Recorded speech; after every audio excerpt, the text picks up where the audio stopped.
वारगिन्हा घटना।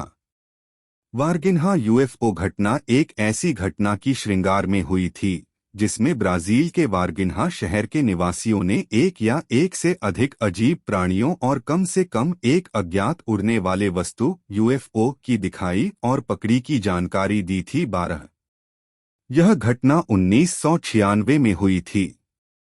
इसमें एक या एक से अधिक अजीब प्राणियों की दिखाई जानकारी दी गई थी।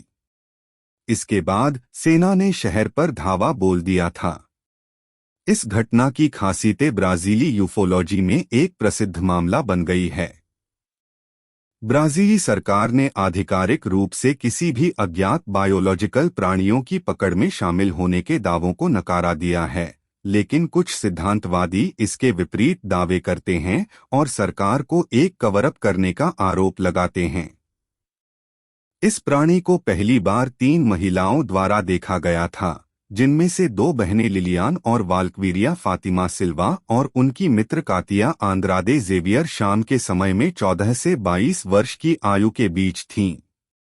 लिलियान और वाल्क्वीरिया फातिमा सिल्वा और उनकी मित्र कातिया आंद्रादे जेवियर ने 20 जनवरी 1996 को दोपहर में एक प्राणी को देखा था। यह एक द्विपाद था जिसकी लंबाई 1.6 मीटर 5 फीट थी, बड़ा सिर और बहुत पतला शरीर, आकार के पैर, भूरी त्वचा और बड़ी लाल आंखें थीं। यह अस्थिर या अस्थिर दिखता था और लड़कियां मान ली कि यह घायल या बीमार है। सिल्वा बहनों ने भागकर मां को बताया कि उन्होंने शैतान को देखा है। महिला ने उन्हें विश्वास नहीं किया जब तक वह उस क्षेत्र में नहीं गई जहां उन्होंने कथित रूप से प्राणी को देखा था, और एक मजबूत अमोनिया जैसी गंध आई, और उसके पास कुछ नहीं था, केवल उसके पैर के निशान और एक कुत्ता जो जगह की खुजली कर रहा था।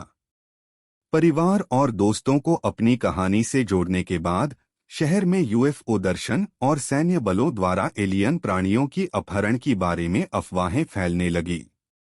2 दिन बाद एक और प्राणी कथित रूप से एक सड़क पर लेटा हुआ पाया गया था। 3 सैन्य ट्रकों को उसे पुनः प्राप्त करने के लिए भेजा गया था। स्थानीय चिड़ियाघर के जैनेटर द्वारा एक समान प्राणी कथित रूप से देखा गया था। आगामी महीनों में 3 जानवर अचानक मर गए।